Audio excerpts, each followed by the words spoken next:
بيتقدم لي عرسان كتير لكن ربنا عايزني لوحدي. تصريحات وأسرار كتير كشفتها الفنانة عفاف شعيب عن حياتها الشخصية، وقالت إن اتقدم لها عرسان كتير جدا لحد دلوقتي لكن هي بترفضهم كلهم، وبررت ده وقالت عيب ما يصحش اتجوز في الوقت ده، أنا ونسي ربنا سبحانه وتعالى ومش محتاجة راجل عشان أعف نفسي، الله خير ونس. وقالت كمان إنها من كام سنة لقيت شاب كل شوية بيبعت لها صور وصور القصر بتاعته لكنها عملت له بلوك، وطلب منها الجواز بس هي رفضته بكل الطرق، على الرغم من إنه فضل وراها سنتين عشان توافق إلا إنها رفضت برضه. وقالت إنها مستحيل تتجوز شاب أصغر منها ب20 سنة، وقالت كمان إنها اتجوزت رياض العريان رغم إنها ما كانتش بتحبه،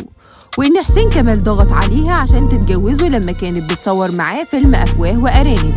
وده عشان كان رياض العريان كل شوية يروح لها الاستوديو لمدة 3 شهور.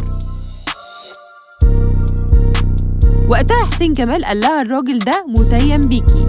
وقالت إن وقتها ما كنتش بفكر في الجواز أصلا، وتقدم لها ناس كتير جدا ورفضتهم، لكن في النهاية النصيب كان ورا إنهم يتجوزوا. وكشفت كمان عن سبب طلاقها من جوزها رياض العريان واللي كان سببه مكالمة تليفون، وقالت إنها اكتشفت خيانة جوزها ليها بالصدفة وقت ما سمعت له مكالمة مع واحدة تانية.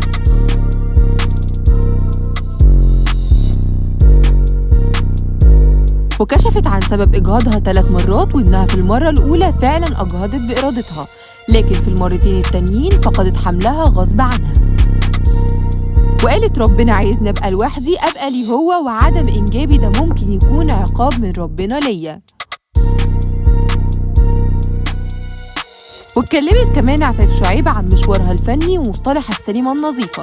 وقالت إنها دخلت مجال السينما عشان بتحبه، لكنها كانت دايما بتسمع مصطلح السينما النظيفة واللي هي عبارة عن تمثيل من غير الأحضان والقبلات.